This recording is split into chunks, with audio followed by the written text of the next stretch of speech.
صحیح البخاری باب ویتر اور ہر نماز میں قنوت رکوع سے پہلے اور رکوع کے بعد پڑھ سکتے ہیں۔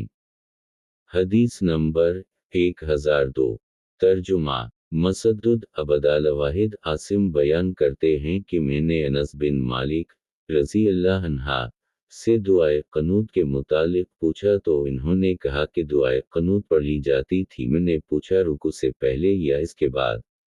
انہوں نے کہا رکوع سے پہلے۔ عاصم نے کہا کہ فلاں نے مجھ سے آپ کے متعلق بیان کیا کہ آپ بعد رکوع کے روایت کرتے ہیں۔